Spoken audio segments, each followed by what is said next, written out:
seat, Artie. Yay. Have you ever made a bad decision? Have you ever gone and got a late night tattoo? No, I have never done such a thing. I've not a single tattoo You don't on ha- my body. Do you know anyone that's had a really bad tattoo? Have you got a bad tattoo? There's a few around my body that I won't share with you, but I was in the army. See, when you Just went out, imagine that my body for a second naked. There's some shit flying around there. I've imagined There's your a body Southern naked. Cross somewhere. Oh, there's got to be a Southern Cross. There's a Southern Cross somewhere. And have you ever thought about getting those tattoos removed? Every day when I'm naked. Well, do you know that you can do it? Wow, how do I do It's that? quite an easy process, right? All you have to do is get in touch with the guys at Backspace Laser Tattoo Removal. Wow, where would I find them? Well, you can find them on Instagram. Wow, yeah. And they're located in Moonee Ponds, yeah? It's number 282 Union Road, Moonee Ponds. So get on Instagram, check them out. Yes. It's actually, funny enough, free consultation, and you can book online. How easy is that? Yay. Easier than living a life with a shitty tattoo. You should never do that. YOLO. See, I'm all about no regrets. Unless it's tattooed Unless across it's your face. tattoos across your face. Yeah. And one thing, if you don't have a tattoo, actually jump on their Instagram page, because there is nothing more exciting or relieving, or what's that word when you just love watching something over and over again? Addictive. Than watching that white scar come up of the laser removal. They call it frosting. And when it just frosts over and you see the tattoo removal, and you can see treatment 1 compared to treatment 2, 3, and it's just amazing. And the guys are fantastic. There's such a lovely team down there. So get down and get your tattoos removed. I'll see you soon. Get your tattoos removed. Hey, Hey, how are you, mate? fantastic. we got the peanut gallery off to the side too. We got a couple of audience members that decided to stay on, and we got our own sound effects, which is great. Those two nice if they older just gentlemen fucking talk, didn't. wouldn't it? They don't mind having a chat, do they? They chat through the whole show. Yeah. I mean, they're having a good time. So Yeah. I think as comedians, we often go like, "Oh, you're interrupting us and stuff," I don't mind it. but they were having a good time. They were having a good time. That's what it's that's about, what the it's show. about. Yeah. So I don't mind that shit. How do you feel like doing a podcast? Do I feel like doing a podcast Yeah, right now? right now. I thought we were on one. Let's start it up. Welcome back to Trapani's Choice, episode 31. Your host, Nick Trapani. And with me today, I got Jarryd Goundrey. Hey, thanks for having me, Nick. Thanks for sticking around after the show tonight at Come As You Are Comedy. It was a good one. It was good. We had, as you just said a moment ago, we had some great guys in the crowd that, Middle-aged gentlemen. Middle-aged gentlemen. Yeah, I just talked to them before that. So they're dads. Yep. That they drop their kids off to school, and now they're on a Monday night getting pissed. Do you know, I actually have that at my son's school. There's 8 of us dads. Oh yeah, like a dad's Okay, group. Like a dad's group. And we get on it at least once a month. We try and go out for dinner, drinks, and that's their night out. But what they don't realise is I'm out every night doing comedy. For them, it's a novelty. It's a novelty. For you, For it's them, like, it's like, fuck, I another don't know if night. I'm going to make this tonight. I've got 4 people to entertain. Well, there it's bigger. I've got 8. Do you fall into the trap where you're just, you're just talking about the kids? No, never. We never talk about the kids. So you're not like, And Brendan's playing softball, Nah. and you're like, Brendan's shit, but you don't say it, but you just Nah. go like, oh, good on him. Yeah. You know? You're like, he's... We very rarely talk about the kids or the wives. It's quite funny. Oh, is that like a rule you've set No, down? not a rule. It's just it's actually quite funny because, I've mentioned in my set and everything as well, like my son does go to a grammar school. You've got the one child, I've yeah? got a stepson as well. Stepson, Yep. what? He's Give me the 17. ages. So 17. 17 and my son's 6. What's the relationship like with the They're great. Is he listening to this? He listens to all my stuff. Knows good all my on you, jokes. mate. Yeah, he's good. He's a good kid. What's my relationship with him? Is that what you were saying? Yeah, because you got to come in as the stepfather. I had a stepfather growing up, and it was it took me till later in life to really appreciate what he did, because I had all of that angst in me as a kid growing up, being like, you're not my dad. But then I grew up and I'm like, no, real dad was a bit of a scumbag. If you're out there listening, Colin, be nice to see you. And we don't use real names, so Colin. Now, look, it's a funny question you ask, and growing up, all I had was mates that had stepdads. I didn't know too much about it. When I came into the picture with him, I actually wasn't ready to be a father either. Mm-hmm. I was around 28, and he was around 8 years old at that stage. Well, I can't do maths. So you've been in the piece for a while. So I've been in the piece for a 9 while years. now. That's quick The math. very beginning was very tough. It was definitely hard to. It's a tough crowd. The last guy before you bombed.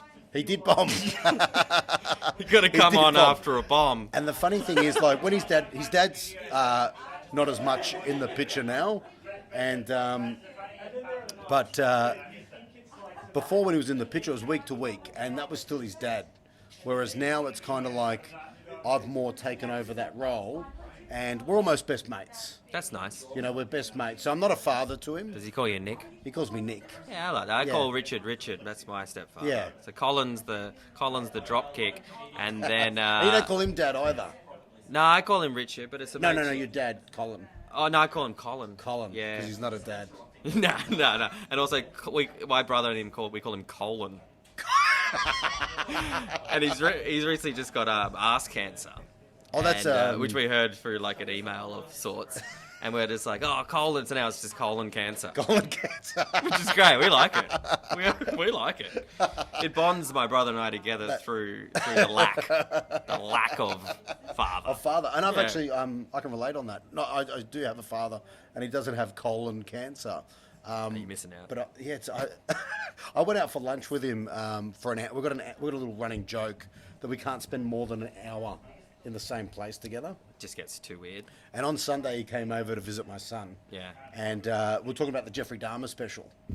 Good bonding shit. Good bonding yeah. shit. Bit of But serial killer. what he said was that how sick was Jeffrey Dahmer's father because he allowed him to do the taxidermy stuff. Ah. And I said, well, you know what? He just found out an interest that his son was interested in, He was trying his best. and he tried his best. Some kids you can't fucking know, learn, man. They don't fucking learn. My dad never picked up the taxidermy. You know what I mean? I mean, that's a cop out, Like, if you get to the end of, like, killing a whole bunch of people and you're like, it was my dad's fault because he did taxidermy, it's like, how fucking flimsy were your morals? Yeah. Where you're just like, oh, it just broke down. Kids like that need to die. Like, if you got... well, because if you got red flags early, it's like, get I them also to the think- chopping block, right? I think kids that are allergic to peanuts should die as well. Well, you know what I mean? they do. They do. They do. But They more, do. like, it shouldn't, like, because, like, when you have a child and they're in primary school and you're trying to think of put things in their lunch, Yeah. like, every muesli bar has nuts in it. What do you Because put in they're it? fucking great. They're amazing, right? Yeah. Nuts are good for you. Yeah. And I think Louis C.K. said it, if something as simple as a peanut kills you, then maybe you Yeah, should. well, that's like, one of my favorite comedians, Damien Power. He's got this great joke. It's like humans are the only species that protect our weak. It is true. Yeah, it's like so eventually, true. it's Yeah. like we protected people by saying like fucking don't OH&S. There's a cliff there. Put up a sign. Don't Yeah. fall, and then eventually you've got some bloke trying to fight you on the street, and be like, "Fucking come at me, bro!" And it's like one of my favorite bits, because I think of the world. I try to zoom out a little bit, and I'm trying to do more comedy where I'm zooming out and thinking about the impacts of like society and stuff, and like what we're gonna look like in hundreds of years and all this sort of stuff. Because time's really interesting, right? Yeah, We yeah. think that we're really important, but not. we're not. Yeah. Like, we're just at a time period where everyone just feels like there's an importance in our life. But Yeah. we're just so irrelevant. That's why you got to live in the moment. It's an interesting thing with comedy. So I just want to explain, because I want to touch back onto that. What this podcast is essentially about, just so you have a bit of an understanding about it, is what I really want to do is have a platform where if you're wanting to start off doing comedy, or you've been doing comedy for a little while, it's a little bit of advice, also some stories about you getting into comedy, me getting into all those types of things, or just people that like comedy in general. So I want to be able to share our stories with them, and it's interesting that you sort of touched on then about wanting to step out and tell more jokes about that type of thing, because when I first started doing comedy, it was very narrowed into just sort of my family, things around me, things that had happened. And slowly, as I've started to sort of get into it more, you do start to think about those things. But it's such a leap to go from something that you know to then really deeply thinking about something. Yeah, sooner or later you start doing comedy about what you care about. I feel like when you first start doing comedy, you do comedy about what you are.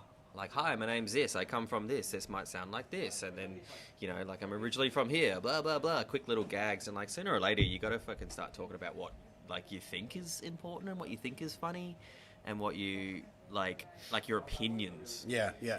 And then if you can go hard at, like, opinion comedy and, like, really, like, we've got to be kind of like salesmen and sales ladies, sales people. Salespeople, non-binary. Salespeople. And, you got to sell your bits to them. Be like, I think this, Yeah. and and this is why I think it. And if you can really hammer those bits in, they start to work, I think. But it's interesting because in the beginning, a lot of people say, you know, stick at one thing. And when you become a little bit more known, you can start then being as crazy as you want to be with things, right?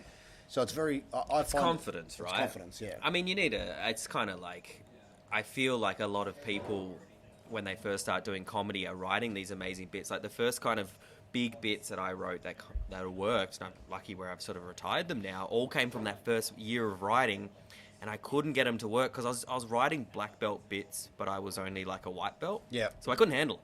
Yeah. And I think people do that a lot with these subjects like sort of race and gender and all this sort of stuff. When they start, they don't know how to handle those jokes because they're so, like, it's like plutonium, right? Yeah, yeah. And then as you go in comedy, you start to be like, well, I need to be able to relate this back to something so then the audience knows what the fuck I'm talking about.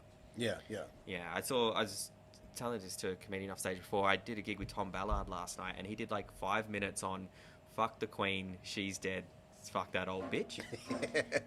And he was going so hard at it, and he related it back to how his grandmother's 100 and she's smoked her whole life and she's been drinking piss every time, and this lady's lived in a castle and had the best life ever and she can't make it to 96. He's like, fuck that old quit bitch. And he kept like going harder at the subject and relating it back to something that was really relatable, being like family. And like sometimes with like really important bits, you grab the issue and then you grab something that's just super simple that audience members can relate to, and then you just kind of put them together, and that's the actual bit. Yeah, right. Yeah, yeah. Does that make sense? It does, 100%. Yeah. And I'm only just kind of learning that now. Like I'm starting to write. And you want to say a lot of comedians don't like to talk about how long they've been doing it for. Don't they? I think some people sort of fabricate it a little bit. Oh, do they? Do they round up or down? Down, usually, I would imagine. It depends. Like, I think in the beginning it's up. You round up to whatever, and then you round down. I started doing comedy in September 2017. Wow. Yeah, right. But, so what's that? I've just ticked over 6. 6 years. 6 years. Yeah. Which is good. But I always thought that being in the military helped me to do comedy because I spoke to people in front of large groups of people. I gave them orders. I had to sell them things that were quite shit. And you were the chef. I'm like, hey, we got to go up that. We got to go up that hill. And it's going to be great when we get up there because there's machine guns. And so I kind of learned early to sort of make the best of things. And I think comedy is similar, right? You got to, because you're like, hey, women, and then you got to like, that's like a bad idea, but you got to make it sound great because you're like, trust me, at the end it'll be worth it. And that's what I love about comedy, you know, because you do get to touch on some really... I think it might even be the last form of anything where you can actually talk about topics that are taboo. I believe as long as you're saying that you've got a message you can keep coming back to and that it relates to something, people that can relate to it, but it is that really bringing them up to the edge of the cliff. Yeah, and just... it's almost like having little waypoints of trust, okay? So you go, all right, this is the issue I want to talk about, and it's pretty fucking controversial. So along the way, I need to prove my trust, okay? Yeah. This is like this. My mum used to do that. And the audience is going, yep, cool, I'm with that. Then the next bit, and it just escalates until you're with the thing that you actually want to break. So once you've proved a subject, then you can break it. Yeah. But if you break it before it's proven, then people are like, I don't know. I don't trust it. And that's why audiences pull back, because they're scared. Yeah. I think. Well, I'm not sure. Well, we're still working it out. That's the whole... I don't know, but I don't know how to do this shit. I talk a big game, but I'm like, I don't know. I'm like, oh. But that's the best thing about comedy, and I've heard you touch base on it on other podcasts and things like that, is that comedy is really it's so... Where you're at is where you're at. Like, I did a gig recently that I put on at Maxine's Gentlemen's Club. Gig in a strip club. A gig in a strip club. Ambitious. And it was very ambitious. Nothing goes together like tits and laughs, from my experience. But I had myself there. I had KV, But I had Billy Stiles and Johnny Katz. One of the greatest. They're amazing comedians. They're amazing comedians, and it was almost like you saw going up the ranks. And, you know, people afterwards were like, oh, you know, geez, that Billy Stiles was good, but then, wow, that Johnny Katz. And it really goes on. And I was talking to Billy Stiles during the show, and he was saying, like, you can't buy the time. There's no shortcuts. There's no shortcuts in this. And that's why this is literally the best game in the world. Well, that's why I like watching a lot of comedians just do a lot of gigs, and even if they're bad, because like they soak into you, right? Yeah. They just we're so close to our art that we can't see ourselves get better.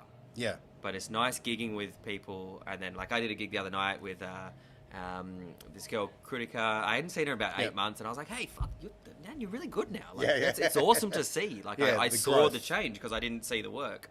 But she'd done the work. Yeah. And she's like, "Oh, it didn't go that well, mate. No, trust yourself. You're getting better because like you do night after night, night after night, night after night, and then setting yourself challenges like doing a comedy festival or show or whatever.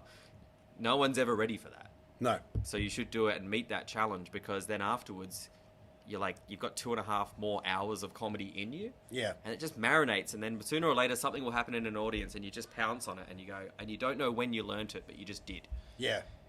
It's just experience, and it's like, then something else comes up, and it's like I'm doing gigs now where like they would fuck me. Like tonight would have fucked me 3 years ago. Yeah. Yeah.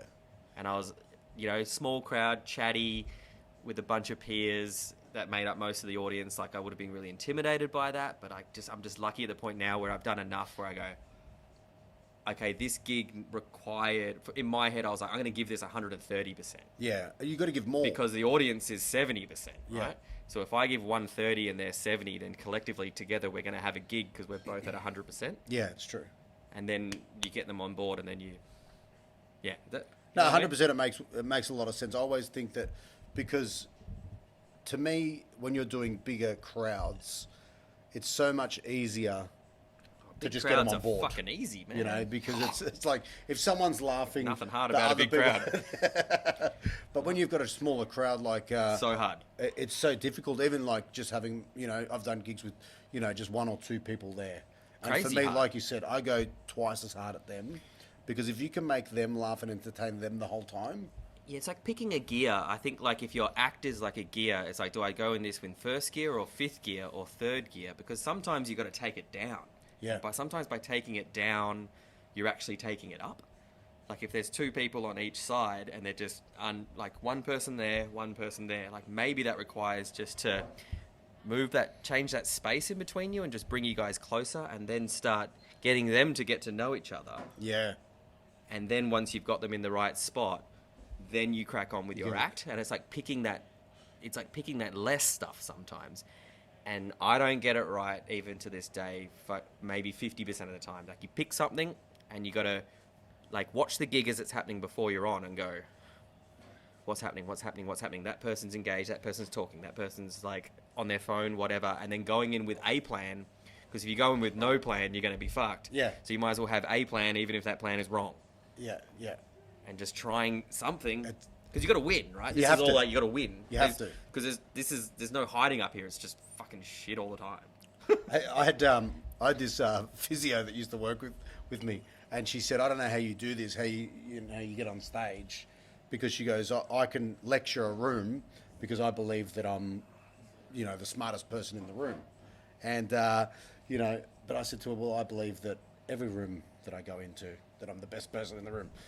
But it requires a certain level of got- arrogance you've to do comedy. But it's also just because there is a difference between false belief. You see so many people going out and going, and I think this is, if you can be real with yourself in this industry, if you can just know where you're at, know when you've done a shit gig and talk about it. I think that's the number one key, I reckon, is knowing where you're at, being proud of where you're at, but also going, definitely, this is where I'm in the industry, and I know that there's an apprenticeship, and I'm doing it, and you're going to fuck up at times, but you're going to have some really good gigs along the way. And it's okay to fake it. Like, it's okay to fake confidence. I fake it every day. Like, I was really nervous tonight. Like, I was quite nervous tonight. I was like, I don't know, this is going to go. And I was like, I decided to pretend to be really confident. I was like, nah. I was like, I'm going to convince them all that this is nothing to me, and it was not. I was quite nervous. Yeah, yeah. I'm pretty of a nervous performer in general, but I'm nervous for most gigs. But then I try and just 20 seconds before go, all right, 3, 2, 1. And go. Because it's so hard to get stage time, right? Yeah. So when you are up here, you need to make it count. Otherwise, we're just treading water, right? 100%. And a lot of people don't realise, because it is kind of our job to try and make it look easy, right? Yeah. And the hardest part is that, like you say, you're an anxious guy, like, and I am.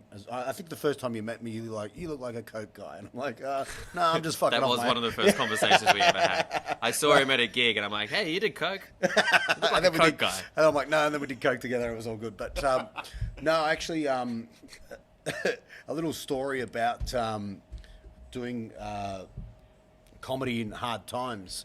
I got a false diagnosis of a blood cancer, Oh, do you think you're dying? and I constantly now think I'm dying. Oh. This is true. This Do you is think true. you're dying now? It's probably gone through my head about 5 times already. Today? Yeah. Oh no. While we're doing the podcast. Oh, really? Yeah. So How long do you think you have left?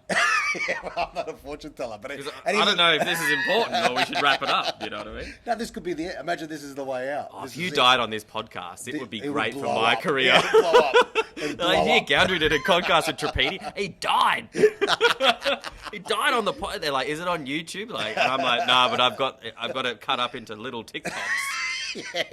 Trapedi died part 1, and then every time they watch it, because it's all about watch time on It's TikTok. a watch 100%. And then eventually you die. 15-second clips. I love it. No, but I got this diagnosis right. I just got some bloods done by a sports doctor. Okay. And he called me up and he goes, look. First off, he started off, look, all the levels have come back fine. And I'm Yeah. going, oh, fuck, where's he going with this? And then he goes, but Nick, you're a very sick boy. He goes, I believe you got this rare blood cancer. And if you don't come in the morning, I'm worried you're going to have a heart attack or stroke overnight. Fucking. Right? I went in. What a bit. Yeah, he drained a litre of blood from me Yeah. to bring my hemoglobin levels down. Is this guy a doctor? Yeah, he's a doctor. Okay. Yeah. And then he sent me through to a hematologist who then did about 8 months' worth of testing to work out whether I had whatever. But to go back to right at the start, 2 days after he gave me that diagnosis, I actually went and did a gig. Yeah. And I was freaking out. I was fucked. So right? you're in like I'm dying I'm energy. dying mode. Yeah. And I went and did it. My wife goes, you can't go out and do a gig tonight, right? And I'm like, no, I have to. I'm dying. Because I'm dying anyway. Yeah. I've done the wheel. I'm gonna go do the 5-minute spot. Right. And it's free. It was a 5-minute spot, free. But the message I wanted to pass on, especially to my son, was that if you've got a passion in life and you've got something that you want to do, no matter what, you do it. Are you dying? No, I'm not dying. I'm So okay. you're completely okay. So it was a false diagnosis. So I haven't got to the end of that story. It's a false diagnosis after 8 months of testing. And but I was actually wearing an Apple Watch, and one night it shot up to 180 beats per minute while I was driving home. And I pulled over, called an ambulance. I literally thought I was dying. I'm like, this is it. This is exactly This is what it. that I'm going. doctor Where were told you? me. I was going down High Street, sort of Thornbury. Fuck dying on High Street. Horrible place. Nah, not even that. There's nothing good in Thornbury. Nah, I don't except dying my- in Thornbury except my like death. a weirdo. At least make it to Preston. So how long between getting the I think I'm dying to I'm in the clear? The I'm in the clear properly was probably only about 4 months ago. But you still feel. I Yeah. mean, like you have. I'm assuming you have sort of leftover trauma from that period of time. 100%. Yeah. Yeah, right. So like even the last, and I went on antidepressants for it, and then Classic. yeah, classic. Yeah. So I've come off them now, and so now the last few weeks have probably been the most anxious I've been. Yeah, And it's 'cause still you're adjusting, right? You're adjusting, and you're trying to perform through that. Yeah. Is it hard? I mean, it sounds hard. I take Valium. You take Valium, so you're under the influence of Valium on stage. Sometimes, yeah. Yeah. And then you got to wean off that and just. Well, that's the plan. You talking? I'm to self-diagnosed. Are you talking about that? Someone about that? I'm talking to you right now about it. Yeah, but I don't have a degree. I quit all my jobs to tell jokes. Don't listen Yeah. to me. I'm the worst person in the world. Do you know what the funny thing is? I think everything has a message, right? So Yeah. yeah. I mean, sure. I don't subscribe to that. But yeah. And I think the message. I'm like, life is pointless. But yeah. It is pointless. You're right. And look, the only thing I really worry about dying is for my son. You know, because you want to be there for him, right? So That's I don't nice. really give a shit about myself. And even when I called the ambulance, I'm like, listen, I've got a 4-year-old son, and like, get me there for him. So you're like, I'm dying. I'm going to go do this 5-minute free spot. And you're like, I'm doing it for my boy. And then I'm like, I'm dying, get me home. Yeah. And then you're on stage and you're like, because bombing's worse than dying. I would rather die any day of the week. Yeah. it's What's your like- worst bomb? My worst bomb? I've got two. One was early. I haven't bombed like silence Yeah. in a while. But that's probably on me because I'm not being as brave as I should. Like I should be going into some free gigs now with some completely new stuff, but I'm still a bit apprehensive about bombing that hard. Yeah. Because there's a few, like you do gigs. I did a gig at the piano bar the other night to no one, essentially, as in subconsciously no one was there. There was 5 people in the room, but to call them human would be a stretch. Like they were. But I didn't look at it as a bomb. I'm like, oh, okay, cool, like whatever. Like I held their interest. But like early on in the piece, like once I bombed at Gorilla really bad, and like I was sad for 3 days because I saw there was like a whole bunch of young people there, and I was still in that early phase of my career where I'm like, I'm gonna go at them with a lot of attitude. Yeah. And I just kind of picked the wrong gear, and I kind of went at them for no reason, and it just wasn't who I am. But I'd seen other comedians do that well, and I thought that's what the gig needed, and I just fucking nosedived. Yeah. And then that hurt, but then a real one was, so Billy Stiles and I went on an Outback comedy tour, and as we were going to these towns, the bushfires went through in 2020, and a lot of towns we were going to, like, burnt down. Like, they were just, the towns disappeared, so we were like, fuck, we're losing gigs here. Yeah. This is a horrible That's situation. And we weren't really being like, well, can you still pay us? Like, we didn't have the heart for that. But then we did one gig in Wangaratta, and the town had become a hub for all the firefighters. Yeah, right. And the lady was like, nah, still do the gig. They'll need it. Like, it'll be good to have a laugh. And we're like, oh, okay, cool. And then there was like 140 people in this room, and they'd all done like 23-hour shifts fighting the fires, and they were just having dinner. Yeah. And they were just staring through the table, and they were fucked. And I'm up there like, so anyway, my dick. And I did 20 minutes of comedy Yeah. to nothing. Like, these people were like, if someone had a small smile, I was like, that's kind of a win. But these weren't people, and They were just spent. I was sweating. I was like patching up under my arms. I was pulling out every trick that I had at that time, which was a couple of years ago. Yeah. So I didn't have as many tricks, and I got off stage, and I went out the door, and I walked into the car park, and I screamed at the sky. Yeah. I went, fuck, like that was... And then some guy was like, you all right, mate? And he was covered in like soot. Yeah, right. And I'm like... He's asking you if you're all right. And I'm like, yeah, just having a rough one. Yeah. Ever heard of bombing? And then Billy and I, we sat in the pub, and they literally put the chairs up around us, and we were just drinking. Yeah. And we were both looking at each other being like, that was fucked. Yeah. And the staff couldn't look at us because they know they'd fucked up. They were just like, oh, we'll put on the comedy. They meant well, but it was bad. Yeah, yeah. And the next night we had the gig of our life, and it was sensational. So that's the amazing. The next night I bought a pub. Yeah. Yeah, I did a gig at a pub, and I bought a part of it. You're kidding. Yeah, so there's a pub in the middle of Victoria that I own a part of, because Is that why you're a lord now? I have this thing. I like buying weird things. Yeah, But in this town of Nandali, there's a population of, I think it's 98, and the pub owner died. Yeah, right. And no one bought the pub. Like, it was the only pub in town, and it closed. So the whole community came together, and they joint own the pub. Yeah, right. And it's a community pub where they have shareholders, and you buy shares in the pub. So we did a gig that night, and we fucking murdered. We were so fired up from the night before. We're like fucking, we had all this energy, and we just crushed really hard.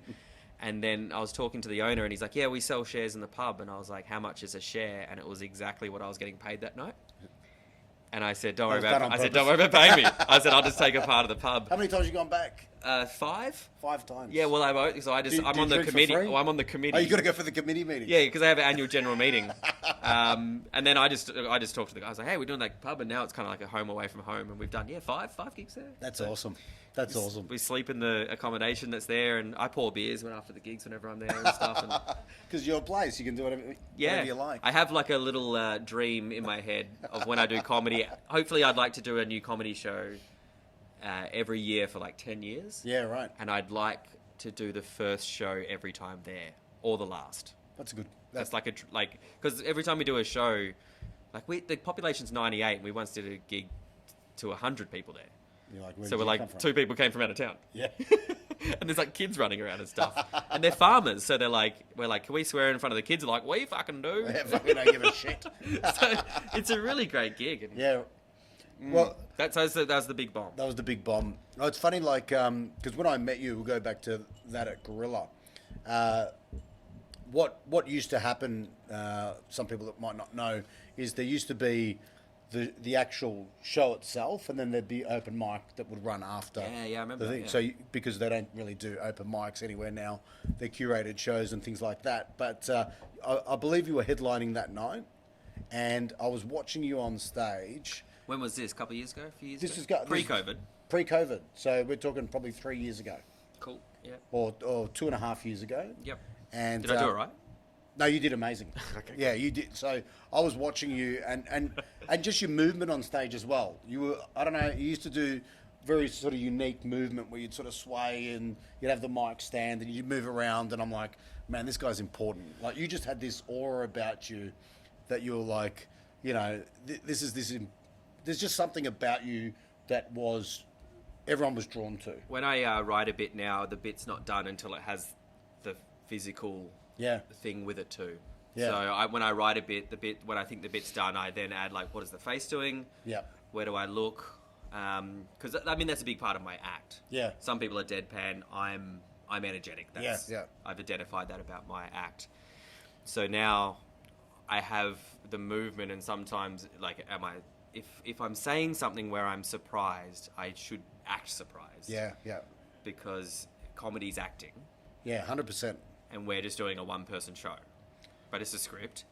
So what is it? Do I feel? Because I feel if you can act in a way and you can create an emotion, then the adjacent thing that you're about to say, you can flip more if you've got them believing that, I actually feel this way about my family.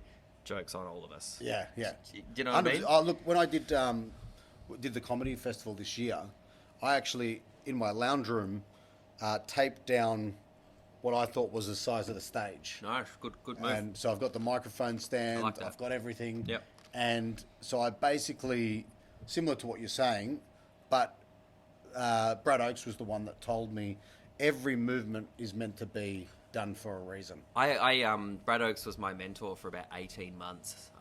I used to one-on-one do comedy. And he was so good for me. He was so good for my comedy. To have someone to be like, I'd show him the bit on paper, and he's like, show me, do it. Yeah. And I'd fucking do the bit to this guy that's been doing comedy for 30 years in my lounge room. Yeah.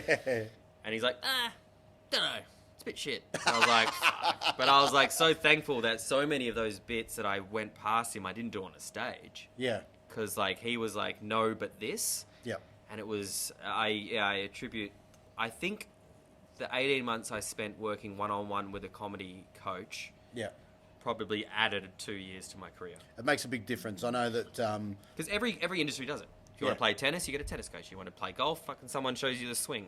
You want to play AFL, they have a AFL psychologist just to teach you how to be better at doing the fucking running around. And just, comedy's no different. It's just a skill. You want to be an actor, there's workshops and stuff. It's very important. He actually gave me the confidence with the comedy festival that we did, because I think even a couple of nights before the show we couldn't actually meet up, at that time. So we did a Zoom call for about 3 hours, and we literally went through my whole set and just edited it bit by bit, and that then gave me the confidence to go, right, this guy who has been in the industry for such a long time is happy with my list. He's amazing with with an analogy. Yeah, So like he'll have his glasses on, and I'll say, Brad, what do you think of this joke? And he go, it's like this. He goes, in a submarine. And I'm like, yeah. And he's like, there's compartments. And then 45 minutes later, he's like, and that's how that joke works. And I'm like, that fucking actually made heaps of sense. Yeah. He's like, he's just really great. He is good. Great communicator. And he knows how to relate to people. So he'll ask you what you're into and then relate it to that. Definitely. So that's the good thing about, because to me, I had a bit of a music background. Mm-hmm. So I try and write my jokes as if it's like the beat of a song. Like lyrically. And when I'm off, to me, I feel like I'm not on the beat properly. Okay. And I like that. And that's how I feel when and I know, and I just go, well, I've had an off night because I just couldn't find that rhythm, that beat. I didn't get, because it's all timing. Do you incorporate anything into your warm-up that allows you to get on beat? Yeah, look, and So this is for example, I need to be the right amount of nervous, and I need to care about the gig. So I will get myself internally hyped up by looking at the audience and trying to assess what they are to get into that spot to be able to perform. Yeah. Is there something that you do to get into a rhythm? I need to be on my own for a certain amount of time, just because. Is that hard running a gig and also performing? So this is what I was just about to say. So running rooms is a big challenge for me, because I got a really busy lifestyle, and I've got my own business as well.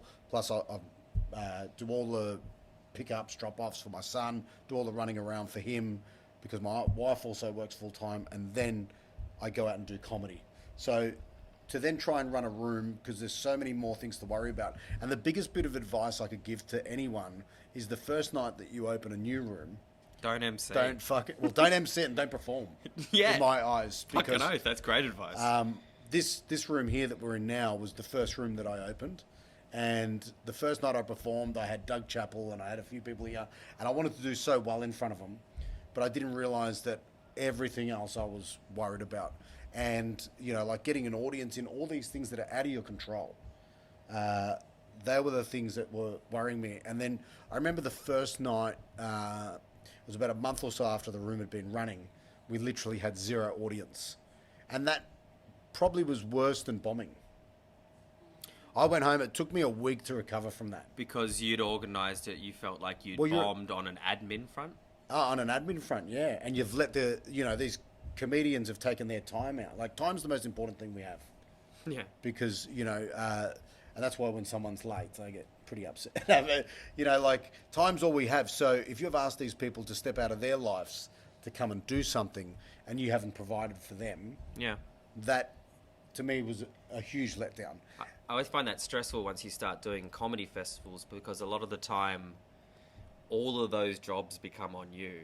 You're the performer, you're looking to make the show the best that you want it to be. Sometimes you're addressing an issue that happened in the show before. You're like, oh, that worked twice, but not this time. What's going on? Yep. What's the tickets like? What's going on? They're like, the people before me are going late. I've got to adjust that. So you are like...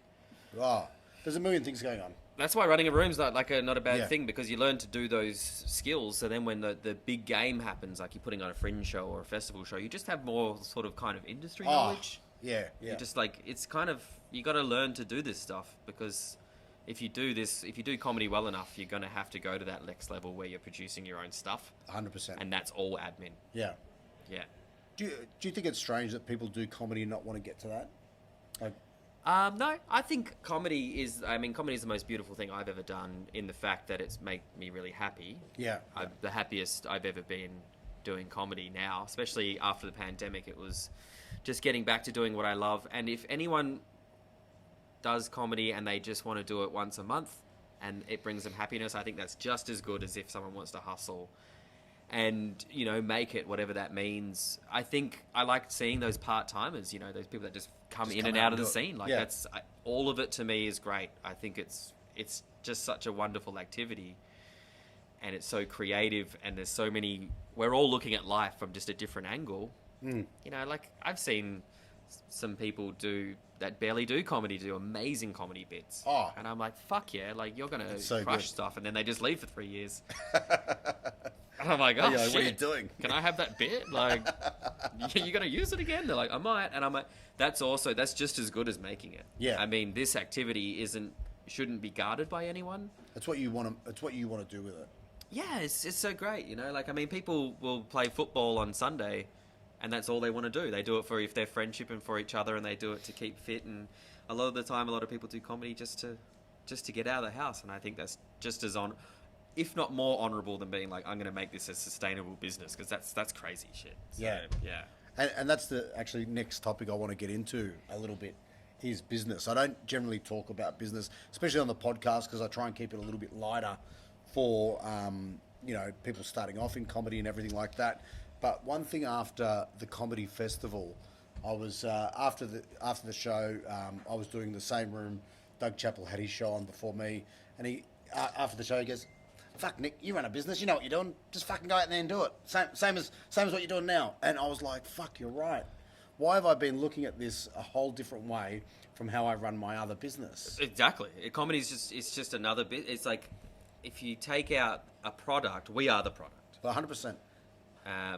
So right now in my career, I'm the product, I'm the manager, I'm the PR guy, I'm the social media guy, I'm the graphic designer, I'm the everything. Everything, right? yeah. But the product is me.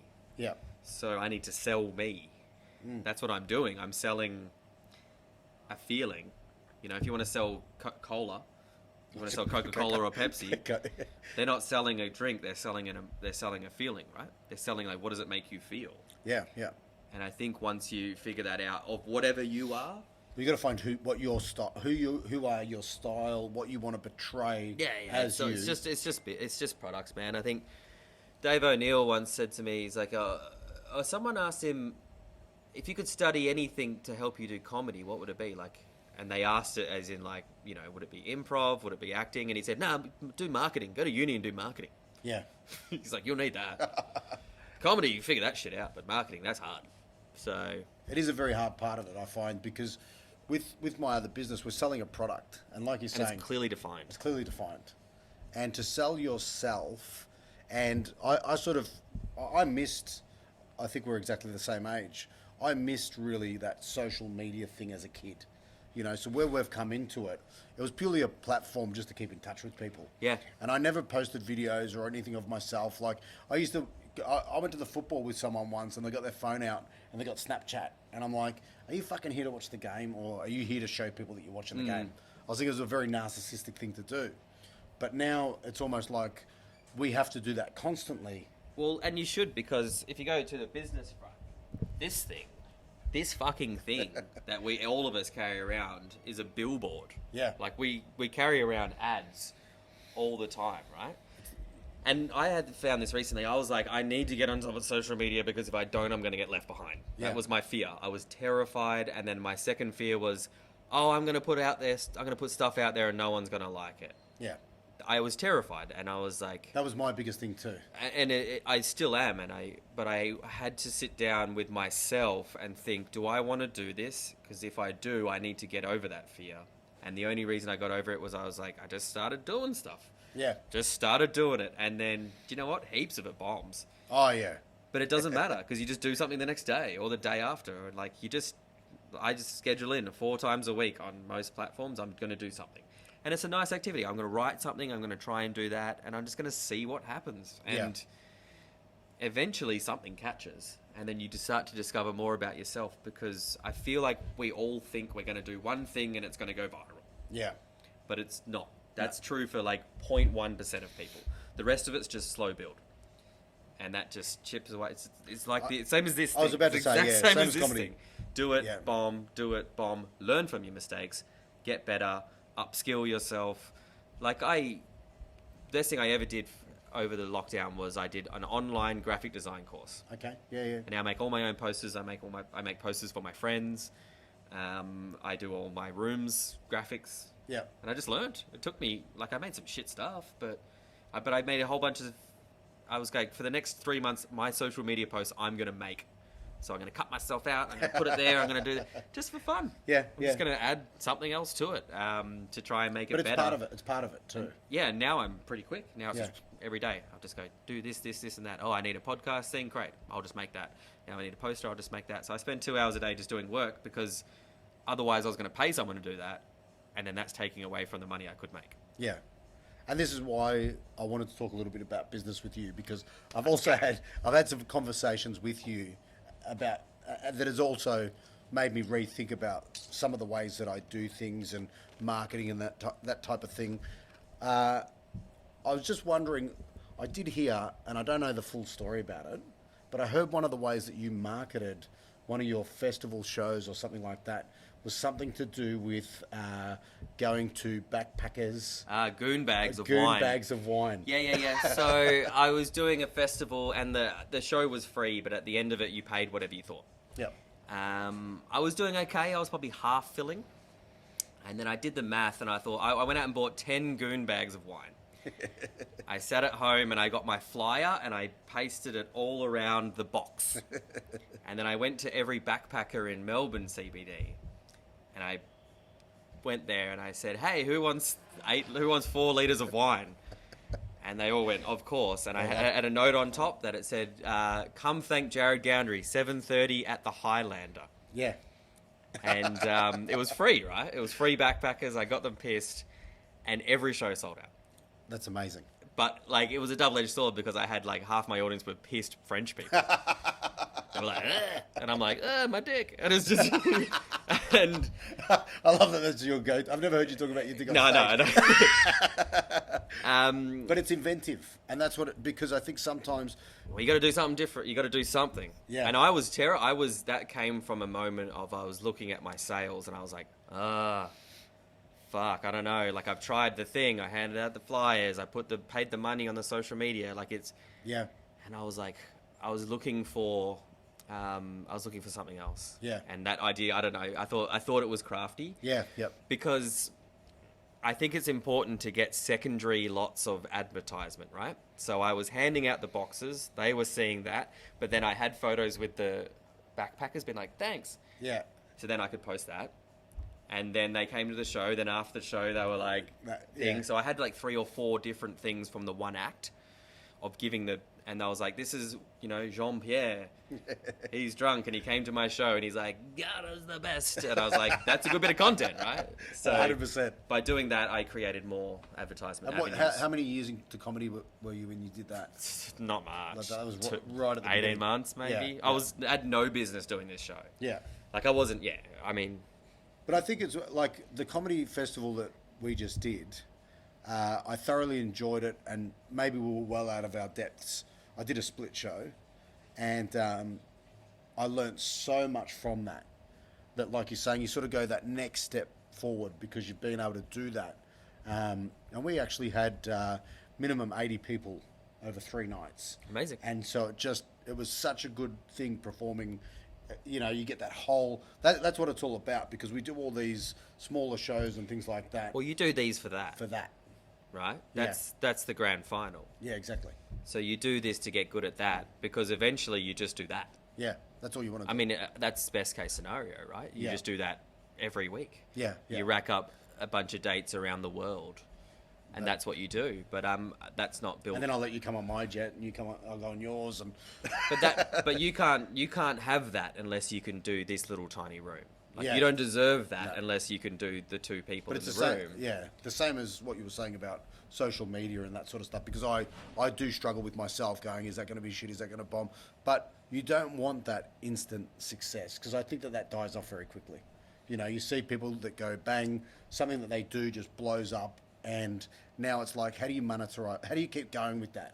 How do you keep that relative? Yeah. Whereas if you just slowly build up and you slowly get there and you do the apprenticeship or whatever you want to call it, you've learned all the tools you need. Correct. For when you do make it, to keep it going. Well, we do showbiz, right? So right now we practice show, but you got to practice biz. Yeah.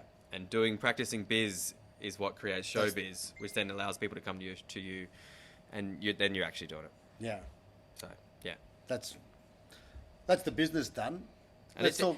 yeah. Let's talk a little bit about the business that you had. So I love food. I actually wanted to be a chef. When I first left high school, I didn't know what I wanted to do. I did hospitality management, and I ended up just smoking weed in the park and didn't really go to class. But I ate a lot of food in that time when I had the munchies. And one thing I realised was that I don't want to fucking work in those conditions. Yeah. I mean, it's horrible. But I mean, I went from the army to being a chef. Like, I was a infantry soldier, so I was just, shooting rocket launchers. Is that what they call grunts? Is that that's a grunt? Yeah, because that's a joke. So the old joke is they call them grunts because they can't spell infantry. Okay. I That's like the joke. that. Yeah. And I've met a few people that probably are. Oh, they're meatheads. They're like rugby union players with machine guns, And but being a chef was a great stepping stone to what I do now, because it was like my creative awakening. Yeah. Like, I had to do something, and then making food was so incredible to me, because I was making something from nothing, or like just from ingredients, and I loved that. And it was that spark that allowed me to then find comedy. Yeah. Like, I found I never wanted to be a comedian. There was an open mic night next to a couple of streets away from my work, and I used to go and watch it, and I was like, it was really funny. I used to go watch these open mic nights and see people like Tony Magnuson and stuff. Like, they were all doing comedy when I wasn't. And it was like, it's a hilarious night where we used to go drink, and every time we went every week, I started to go, I think I could do that. Yeah. And then it took me like months to actually do it. Did you think about it before seeing that though? Never. Like you weren't telling jokes at school. I was funny. Yeah. I was funny, and I was always the funniest guy in the army. Yeah. Like, I was doing like impersonations and stuff, and I had everyone. Like, I had all the bosses. I was like, "Brr, brr, brr," like, and it killed. Like, I was killing. Yeah. Crushing. I still mimic my dad. Yeah, it's funny. That's Every time I've called him on the phone, and I pretend to be him. I would get like I'd get their rank, and I would like have the hat, and I'd be like, brr, brr, brr, and it was just murder. Like, it was crushing. But I never thought. You never thought about it? No, I never thought comedy would be something I could Yeah. even do. I didn't even think I was worthy of it. I didn't know how to start. Like, it didn't appear. You don't go to TAFE and then you do. Like, there's. It's weird. So. But my uncle was a professional comedian. Yeah. And so having that in the family, it kind of didn't make it seem like this thing that you couldn't reach. Sure. So that's where I kind of, from primary school, I guess I was already telling jokes. I was no good at school. And as you can tell from my writing, I just wasn't interested in it. And so telling jokes, you sort of got that kick, and it was like, oh, I got something. And then you'd keep going for that because you're getting that little bit of attention. It's nice, isn't it, Artie? Like, getting a laugh is delicious. Yeah. It is. I always say, like, sex is good, and drugs are amazing. Drugs are, yeah. But doing well on stage, it ruins the rest of your life. It's that good. It's because once you do it, you want to do it more. Yeah. And it's just so nice. What I like It's really. What I like about it at the moment, about that feeling as well, is, and I can only go by the Melbourne Comedy Festival, like, you come off stage and you just feel so amazing with what you've done. You've had such a good set. Everyone in that room knew who you were. Yeah. And then you walk out on the street and no one fucking knows. You're a nobody in McDonald's. Yeah. Yeah. But I had a funny night after a gig doing that. I dyed my hair blonde. Okay. And like the white, like ashy, right? This is not dyed now, but this is not that long ago. And while I was in there, someone was like, "Are you? What's the? I can't think of his name now. He's a famous actor, and he dyed his hair blonde or whatever recently. He's like, "Are you this guy?" And I'm like, "Yeah, I'm fucking him." Yeah. And so next thing I know, I'll sign your tits. I got like 18 kids coming up to me taking photos one on one, and I'd lied to them of who I was, but Ock actually was there, and he's thinking they're taking photos of me, knowing. Oh, so he's like, let this guy kill it, yeah. Ready, crush. That's Dick Trapani.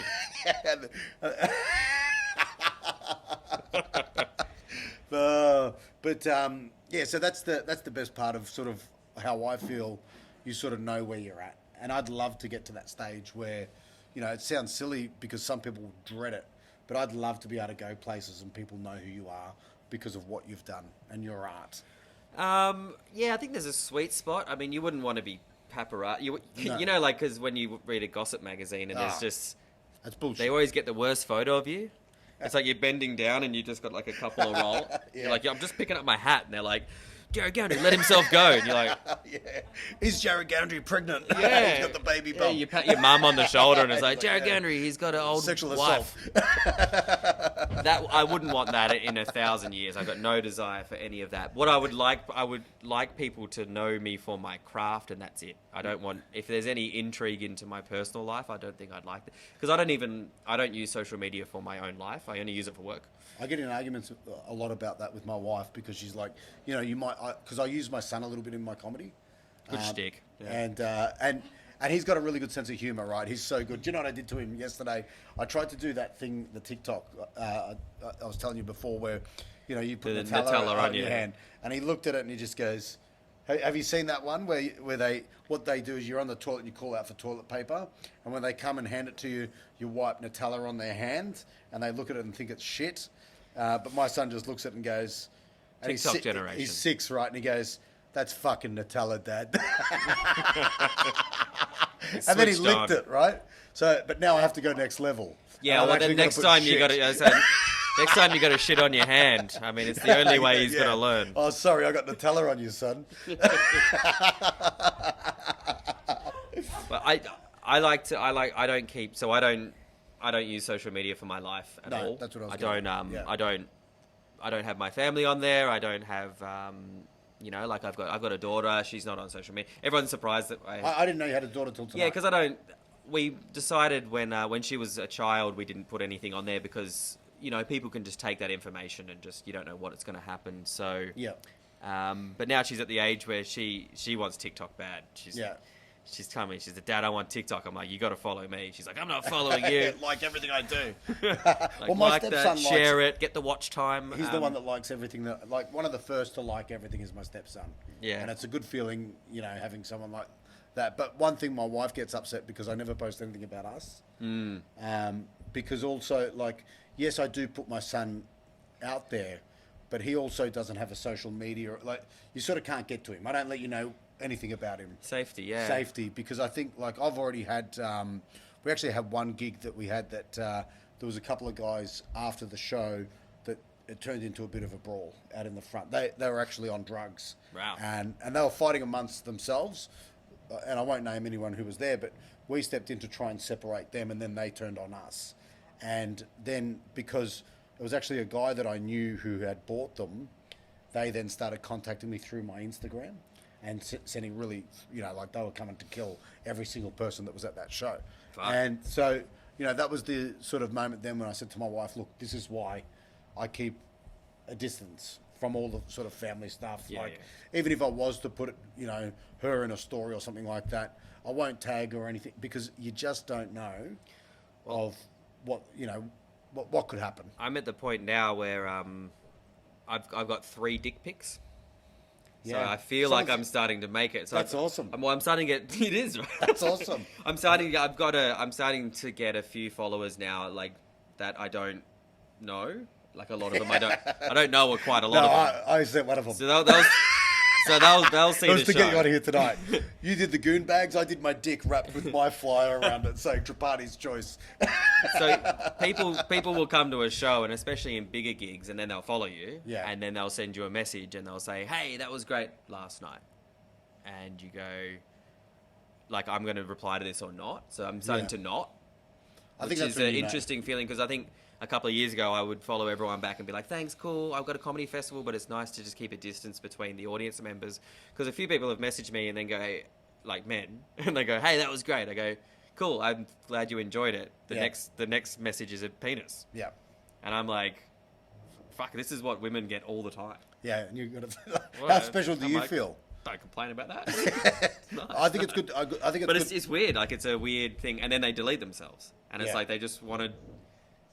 They just wanted me to see their dick, and I'm like, I did, because someone sends you a picture, and like usually you got to press on it. You got to click I'm on like, it. well, I'm pressing on it, like I'm interested, and I'm like, it's a dick. So but I think it's good to like. I feel like I'm making it because I'm getting dick pics.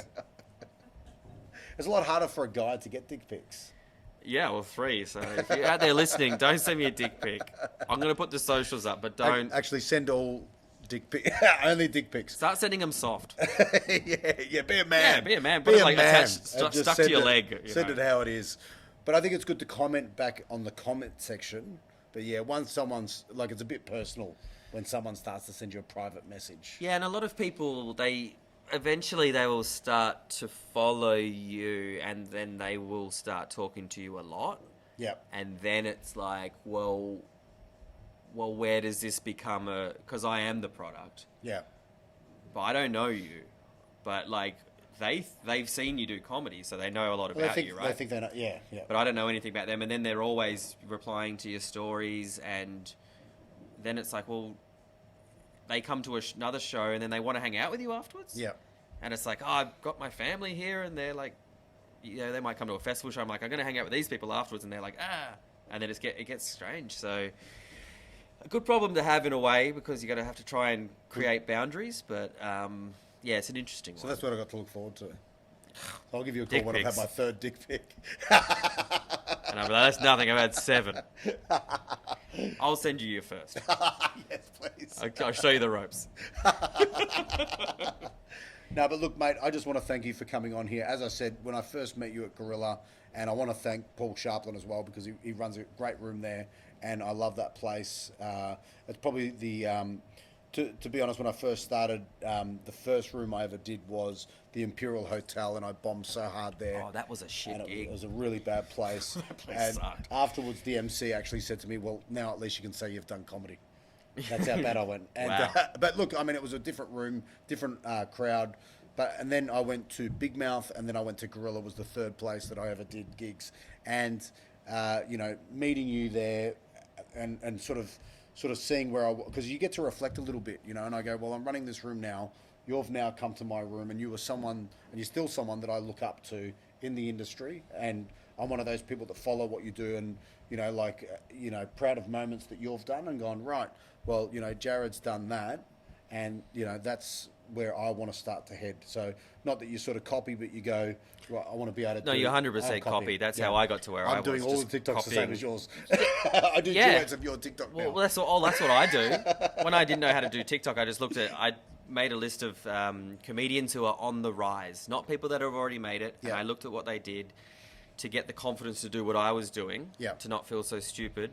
And then I just copied what they did, but I put my own spin on it. And I say imitation's the best form of flattery. Is that what speaking of that as well, like I want to run through a quick bit that I want to do, and I want you to tell me if it's okay, and then tomorrow comedy I'll bit? do it. Well, no, it's what I'm going to do on TikTok, right? So I got my first short film that I'm doing, and Wait, hang on, what, you've made a short film?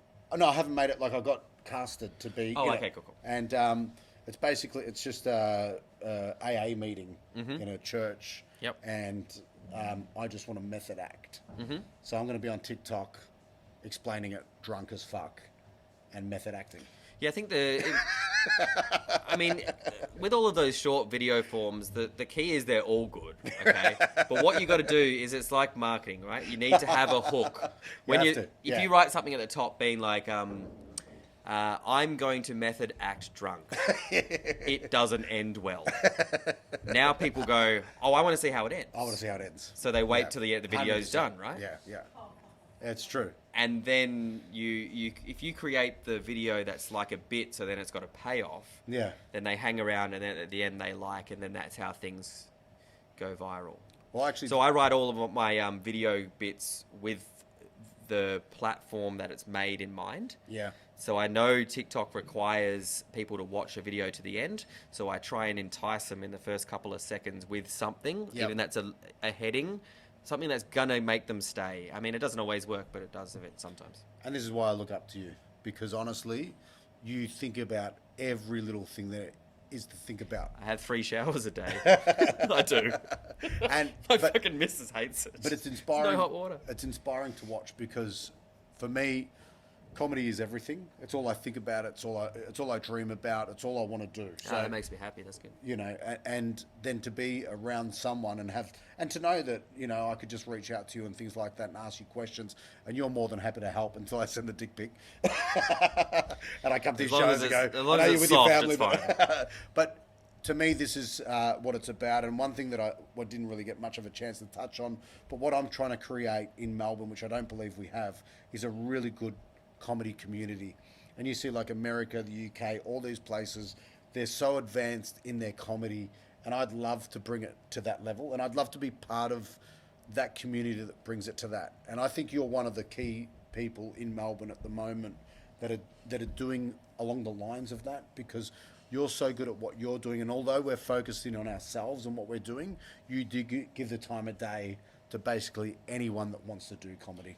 Well, I just love it. I just love everything about it. And I like talking. I live and breathe it. So, I mean, it might sound selfless, but I'm really just enthusiastic. Yeah.